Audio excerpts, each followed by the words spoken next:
Le pouvoir de la planification et du changement. Je veux me concentrer quelques minutes sur la compréhension du principe de la planification et de la préparation, et sur la manière dont cela se rapporte à la pensée stratégique. Nous avons des jeunes ici ce soir, et vous êtes très important pour moi. Si vous avez moins de 25 ans, vous êtes très important pour l'année à venir. Si vous avez entre 25 et 40 ans, je veux que vous vous prépariez à un changement massif. Si vous avez plus de 40 ans, vous allez apprendre que les choses que vous pensiez régler vont être ébranlées. Non pas de manière négative, mais de manière positive. Les deux pouvoirs dans la vie.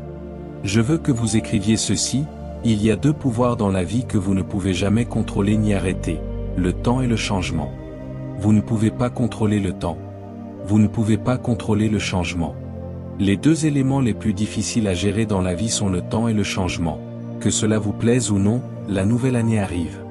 La vie d'un homme, c'est comment il gère le temps et le changement. La vie d'un homme consiste à la manière dont il a géré et utilisé le temps et le changement. Nous devenons ce que nous sommes à cause de la façon dont nous utilisons le temps et dont nous gérons les changements dans nos vies. Vous êtes le produit de ces deux choses, et donc ces 4 points sont très importants. La clé de votre avenir est la gestion réussie du temps et du changement. Vous ne pouvez pas arrêter le temps. Vous ne pouvez pas arrêter le changement. Tout ce que vous pouvez faire est de les gérer, et vous devenez ce que vous êtes en fonction de la manière dont vous les gérez tous les deux. Je veux vous simplifier la vie ce soir. Vous êtes simplement le produit de la manière dont vous utilisez votre temps et de la manière dont vous gérez les changements que vous avez traversés jusqu'à présent. Ce que vous deviendrez dans 10 ans sera le résultat de la manière dont vous gérez le temps et les changements. Le pouvoir du temps. Commençons par le temps. Le temps est un pouvoir incroyable. Chaque minute, chaque jour, chaque semaine, chaque mois ou chaque année est un don de Dieu. Ce don vous est donné pour accomplir une mission, ce qui signifie que vous avez été envoyé sur terre pour accomplir une tâche précise et un but spécifique. Mais vous avez été envoyé pour accomplir cela dans un certain laps de temps. Vous n'avez donc pas l'éternité pour accomplir votre mission. C'est important. Vous avez été envoyé sur terre pour faire quelque chose, et on vous a donné un certain temps pour le faire. Vous n'avez pas le luxe d'expérimenter, et c'est ce que la Bible appelle un fardeau. Le temps qui passe vous rend responsable devant Dieu. Donc, la prochaine fois que vous direz à quelqu'un « Bonne année », faites une pause et réfléchissez. Que ai-je fait de l'année qui vient de se passer? Combien de temps ai-je gaspillé à regarder la télévision? Combien de temps ai-je passé avec des personnes qui n'avaient aucun intérêt à réussir? Combien de temps ai-je passé dans des habitudes qui n'ont pas amélioré ma vie ou mon corps? Sur quoi ai-je dépensé cette année-là? Nous sommes responsables devant Dieu pour le temps qu'il nous a donné. Ce temps est un don. Job 14h5, le temps est un don limité. Laissez-moi lire un verset du livre de Job, chapitre 14, verset 5. Voici un verset que vous devez vous rappeler toute votre vie. Les jours de l'homme sont déterminés, tu as décrété le nombre de ses mois, et tu as fixé des limites qu'il ne peut pas franchir. Avez-vous remarqué qu'à la fin de l'année, soudainement, beaucoup de gens commencent à mourir? Il y a des gens qui ont passé Noël à pleurer, et parfois ceux qui meurent ne sont pas malades ni dans une situation tragique.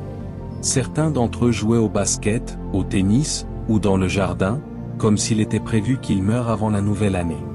Je crois qu'il y a un quota. Le verset dit qu'il fixe des limites que nous ne pouvons pas dépasser. Job dit, « Détourne ton regard de nous, ô Dieu, et laisse-nous tranquilles jusqu'à ce que nous ayons atteint notre temps. » Le temps est comme une horloge. Vous êtes venu sur terre à une certaine heure et vous n'avez qu'un certain temps pour faire ce que vous êtes censé faire et repartir. Ce n'est pas une malédiction, c'est un fait, vous avez un temps déterminé pour accomplir votre mission. Jésus a accompli sa mission dans le temps imparti. Cela ne signifie pas que vous êtes béni uniquement parce que vous avez du temps. Jésus lui-même est mort à 33 ans, mais il n'est pas mort malade. Il a dit, « C'est accompli ». Jésus a accompli sa mission dans le temps qui lui était imparti. Certains d'entre vous sont venus à cette réunion ce soir, et vous ne pouvez même pas lire un bon livre à Jean Cano. Dieu vous a envoyé ici pour vous dire, « Arrête une minute, attends. Que fais-tu avec ta vie? Pourquoi travailles-tu si dur dans ta vie? Pourquoi essaies-tu de faire autant de choses en une journée? Parce que tu es sur une trajectoire de collision avec ton destin, et tu n'as pas de temps à perdre. » Je ne veux pas mourir en souhaitant pouvoir rester en vie. Je veux mourir comme l'apôtre Paul, qui a dit, « J'ai terminé ma course ». Pourquoi êtes-vous ici ce soir? Pourquoi êtes-vous ici ce soir, dans ce service de veille de la nuit, votre service annuel? Qu'est-ce que vous faites ici? Avez-vous peur de Dieu? Non, je crois que Dieu vous a amené ici pour remettre de l'ordre dans vos priorités. Vous n'êtes pas ici juste pour payer des factures, boire de la bière, et regarder la télévision. Vous avez été envoyé sur terre pour accomplir quelque chose dans un temps limité. Donc, faites-le.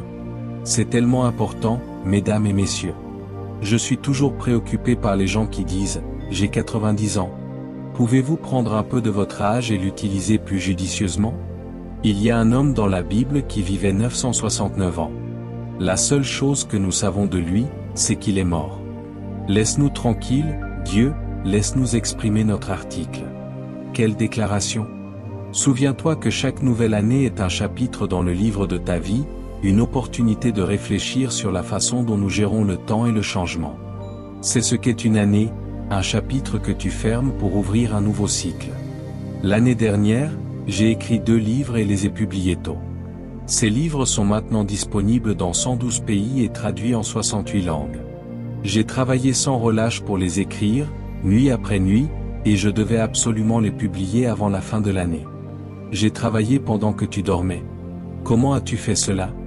Nous avons tous attendu avec enthousiasme le début d'une nouvelle année, mais la question est, qu'as-tu fait de l'année passée?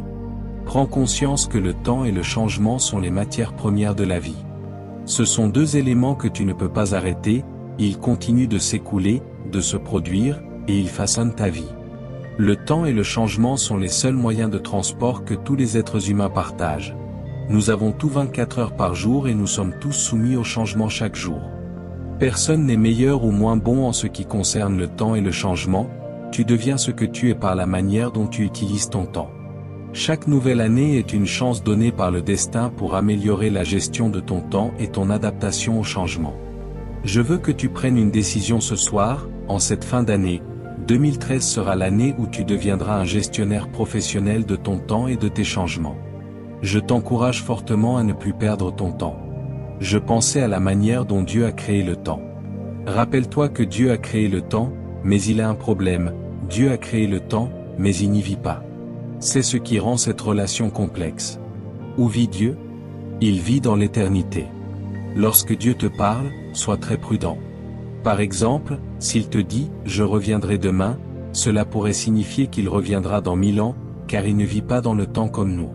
Il a créé le temps pour que l'éternité puisse entrer dans celui-ci. Il nous a envoyés dans le temps afin que le temps puisse expérimenter ce qu'est l'éternité. Quand tu pries, ne prie pas pour aller au paradis, car le paradis est éternel. Il a dit, priez comme ceci, Notre Père qui es aux cieux, que ton règne vienne, que ta volonté soit faite sur la terre. Dieu veut que le temps expérimente l'éternité, c'est pourquoi il nous a envoyés ici, dans ce corps, pour révéler sa culture divine dans ce monde. Dieu a créé le temps en disant, qu'il y ait des lumières dans le ciel pour séparer le jour de la nuit, et pour marquer les saisons, les jours et les années. Dieu a créé les saisons, les jours et les années, et il a dit que cela était bon. Nous devons remercier Dieu pour les jours et les années. Si tu vivais dans l'éternité, cela serait un endroit difficile. Par exemple, si tu avais un mal de tête dans l'éternité, ce serait un mal de tête éternel. Mais Dieu nous a bénis en nous plaçant dans le temps, pour que nous puissions expérimenter la guérison et la libération de nos souffrances. Le temps te permet de te débarrasser de ce que tu traverses, il continue d'avancer et de te propulser dans un avenir différent. En quelques minutes, tu pourras dire que tout ce que tu as vécu appartient au passé. 2013 sera l'année la plus incroyable que tu aies jamais vécue. Tu pourrais même commencer à en faire l'expérience dès maintenant. Dieu a créé le temps et il a dit que c'était bon. Le temps est mesuré par des composants comme les secondes, les minutes, les heures, les mois, les années et les semaines. Et nous remercions Dieu pour cela. En fait, Dieu est si bon qu'il ne nous donne qu'un approvisionnement quotidien. Donne-nous notre pain quotidien. Mais nous voulons parfois du pain mensuel, car nous avons du mal à comprendre la beauté de la gestion du temps à travers les petites étapes quotidiennes. Dieu dit non, je fournis jour après jour l'une des bonnes nouvelles que nous recevons de Dieu. Ce tissage unique peut durer une nuit, mais un jour de joie dans un quartier, cette année est sur le point de nous quitter. J'ai une bonne année qui m'attend. Allez, croyez que dans quelques secondes, je recerai de la bonté. Certains d'entre vous sont si heureux que l'année dernière est sur le point de devenir une réalité, parce que c'était si horrible. Le meilleur est sur le point de commencer. Le temps qui mesure la vie en saison hiver, été, automne, printemps pour certains, ce n'est pas un long hiver. Pour certains d'entre vous, 2012 n'est qu'un hiver, rien n'a fonctionné. Vous avez trouvé un travail, vous avez perdu ce travail, vous avez trouvé un autre travail, aucun client n'est venu, les entreprises ont fermé, vous avez perdu vos frais de scolarité, vous n'avez pas pu retourner à l'école. Je veux dire, toutes sortes de choses se sont produites. Vous avez divorcé, vous vous êtes remarié, le bébé est décédé, la mère est morte, le père est décédé. Pour moi aussi, des choses sont arrivées. Un accident de voiture a failli se produire. Des événements se sont passés cette année, mais Dieu est saint et tout ira bien. L'année dernière, je ne pouvais pas l'utiliser. C'est seulement une saison, je te le dis. C'est le moment d'envoyer un message disant que vivre dans des états permanents n'est pas la réalité. J'étais fauché et peut-être que je le serai encore, mais rien ne dure éternellement. Pour chaque chose, il n'y a qu'une saison. Je te fais une promesse, quelle que soit la saison dans laquelle tu te trouves maintenant, elle ne peut pas durer. Alléluia. Si tu as eu une année difficile, je te promets par la parole de Dieu que ça va s'améliorer. C'est la bonne nouvelle. Une nouvelle année est une bénédiction. Écris ceci, une nouvelle année est une opportunité pour toi de corriger tes priorités. Elle te donne aussi une chance de redéfinir ton objectif, de renouveler ta vision, de fixer de nouveaux objectifs pour ta vie. Elle te donne aussi l'occasion de te débarrasser de ton passé. Merci, mon Dieu, pour cela. Elle te donne aussi une chance de planifier un avenir différent de celui que tu avais dans le passé. Le temps te donne également l'opportunité de faire des plans pour ta vie. Le secret de la vie est une gestion efficace du temps et du hasard. Voici de quoi parle mon message ce soir. Le principe clé de la gestion du temps et du changement est la planification. Tu ne peux pas contrôler le temps ni changer ce qui va se passer, mais tu peux planifier comment tu l'utiliseras. Les personnes qui réussissent sont simplement celles qui ont planifié efficacement la manière dont elles utilisent leur temps. Quelqu'un a dit que si tu ne vises rien, tu ne manqueras jamais. La planification crée des cibles, elle crée le destin. Sans plan, tu n'es que des tirs dans le vent. Ne laisse pas une autre année devenir une année sans direction.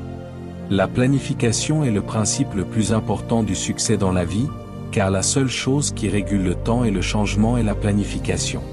Je suis un planificateur. Tu vois, sans un plan, le temps et les changements te ruineront. Si tu ne planifies pas ce que tu vas faire, quelqu'un d'autre le planifiera pour toi. La personne la plus dangereuse aux Bahamas est un homme nommé Lee. Vous le connaissez tous, ce type dangereux.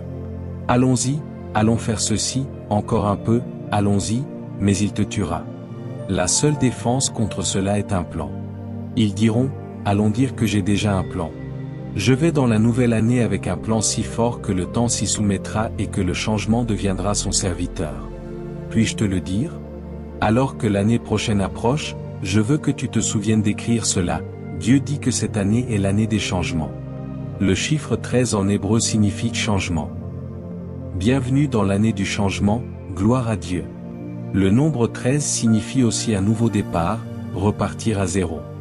Peu importe ce qui s'est passé jusqu'à présent, cette nouvelle année, tu vas commencer. Dieu va te donner un nouveau départ. Cela signifie que la maladie peut devenir de l'histoire ancienne, la douleur sera du passé, la confusion disparaîtra, la perte ne deviendra qu'un souvenir, la frustration s'en ira. Tu veux bien commencer et cela arrivera dans quelques minutes. Le chiffre 13 signifie aussi une nouvelle phase.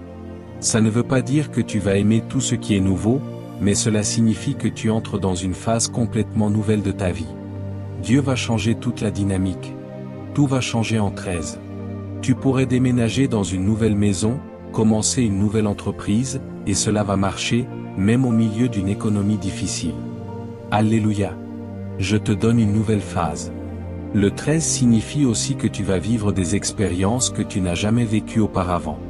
Tu vas connaître Dieu d'une manière différente, tu vas voir des miracles d'une manière nouvelle.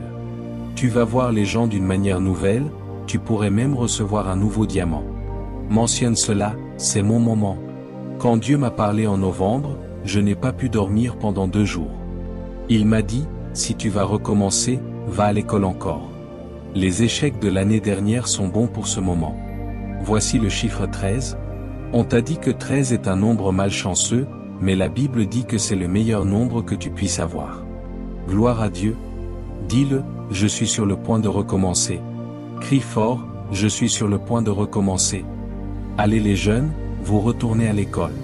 Je vous promets que Dieu ne vous donnera pas de bénédiction dont personne ne sera au courant.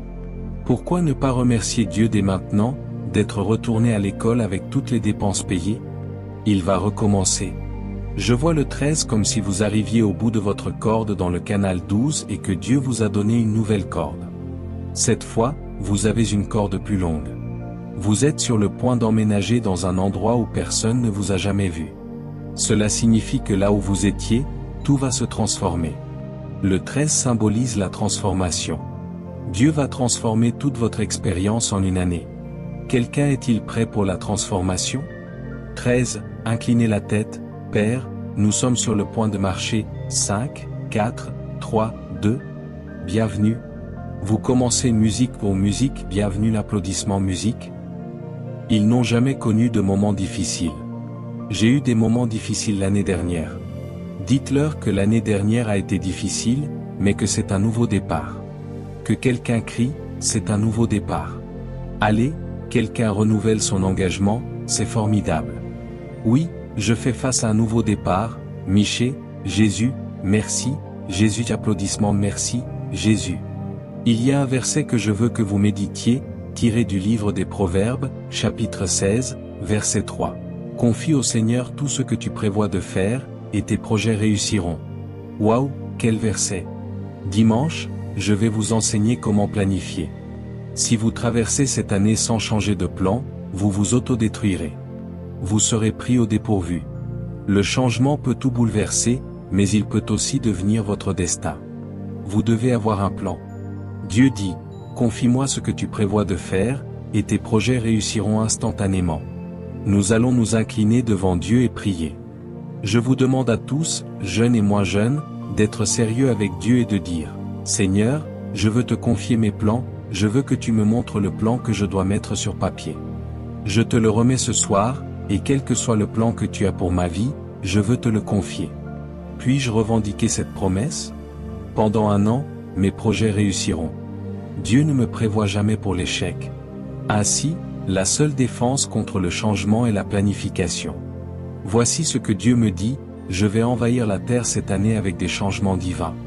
Je vous l'explique car ce n'est pas aussi simple que cela puisse paraître. Le changement va se produire, que vous l'utilisiez ou non, mais Dieu dit qu'il va perturber les conditions normales et apporter les changements qu'il veut dans votre vie et dans votre pays. Ce Dieu est capable de perturber les nations. Il va changer la vie des gens, même de ceux qui ne savaient pas qu'ils allaient être changés. Je vois Dieu changer des chefs d'État, les mettre à genoux. Il va apparaître à des gens et les faire tomber de leurs chevaux. Je prophétise qu'il va interférer avec ceux qui croient ne dépendre de personne, et ils vont rencontrer une transformation en invoquant le nom du Seigneur. Ce changement sera divin, Dieu interviendra providentiellement dans vos affaires. Rien ne sera normal cette année. Dieu dit, je vais m'immiscer dans vos situations et changer des choses que personne n'a envisagées. Êtes-vous prêts pour un changement divin? Applaudissements. Puis le Seigneur m'a parlé. Il m'a dit de dire aux gens que ce ministère est sur le point d'entrer dans une nouvelle dimension. Alors, il m'a donné ses instructions. Notez en détail votre année, comptabilisez chaque jour et planifiez-le selon la vision qu'il mettra dans votre cœur. Cela doit être planifié en détail. Deuxième instruction, initiez le changement. Vous n'attendrez pas que le changement vienne, vous ferez en sorte qu'il se produise. Vous ne serez pas victime du changement, mais un initiateur. Vous vous attendrez à ce que ce changement travaille en votre faveur. En d'autres termes, Dieu dit, engagez-vous, faites les changements que vous désirez dans votre vie et votre destin. Planifiez le changement que vous voulez voir. Et il accomplira ce qu'il a promis. Quand je dis planifier le changement que vous voulez voir, ne laissez pas le changement vous changer, changez-le vous-même. Il m'a dit de vous respecter chaque jour. Si vous voulez venir me voir chaque matin cette année et me demander quel est le plan du jour, sachez qu'il interviendra divinement pour interrompre l'ordre établi et changer les choses. Vous devez parler à Dieu chaque jour cette année, car quand vous vous réveillerez le matin, il changera l'agenda. Alléluia. Si vous pensez que ce n'est pas Dieu, je vais en démontrer la confirmation. Oh, chère Anna, tenez-vous debout. Derrière cet homme, les gardes du pouvoir peuvent vous frapper. Vous avez prié pour que Dieu vous accorde un changement cette année, pour tout ce qu'il vous a promis. Vous pensiez que c'était un nouveau départ dans votre vie. Au nom de Jésus, libérez-le maintenant. Seigneur, ouvre la porte qui a été fermée dans cette famille, au nom de Jésus. Que le miracle se produise aujourd'hui, au nom de Jésus. Merci, Seigneur. C'est bien. C'est bien. Et Père, guéris le corps en même temps, au nom de Jésus. Je réprimande l'esprit de maladie, et je le libère. Tu ne mourras pas, tu n'auras pas de cancer. Je l'ai changé, dit le Seigneur. J'ai changé. Réjouis-toi, cela arrive. Voici un témoignage. Allez, applaudissements. Vous et moi devons être ceux qui initient l'explosion. Maintenant, voici la partie difficile. Le Seigneur dit que non seulement vous deviendrez celui qui prévoit le changement dans votre vie, mais il a dit que ce ministère initiera publiquement le changement dans la nation. Je le dis avec beaucoup de crainte. J'ai tellement peur, car au cours des 34 dernières années, notre ministère a initié le changement dans notre pays, mais nous n'avons jamais intentionnellement décidé de changer le pays. À partir d'aujourd'hui, la nation ne se reposera pas. Notre pays, dit Dieu, est entre nos mains. Cela se fera avec précaution.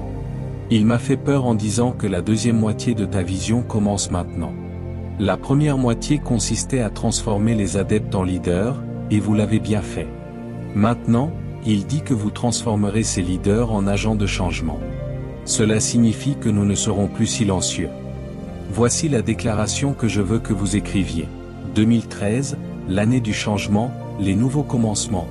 C'est aussi le thème de notre vision ici, celle du royaume, le leadership pour transformer la société. C'est notre mandat. Ce pays vivra. Ce pays vivra. Joseph, ce pays vivra. Daniel, ton pays vivra. L'esprit de cela dans ce ministère sera le même esprit sur la réponse. Si je meurs, mais j'irai là-bas et sauverai mon peuple. C'est notre manteau. Nous transformerons la société par le leadership du royaume. Je vais expliquer cela. Notre objectif est simple, initier le changement spirituel et social national. Cela commence maintenant. La voix préférée de Dieu reviendra dans le pays. Le diable n'aura plus de liberté. Il rencontrera la voix de Dieu dans chaque situation. Le Seigneur sauvera et protégera son peuple, non seulement aux Bahamas, mais dans chaque nation représentée ici. Dieu est sur le point d'interférer avec votre pays. C'est notre mission. Je suis un esclave de sa mission. Je prophétise que les Bahamas seront protégés, parce que nous obéirons à Dieu. Nous n'aurons pas besoin de craindre, car les justes gouverneront. Je le répète, les justes gouverneront, et le peuple se réjouira. C'est donc un nouveau départ. Nous allons transformer la société.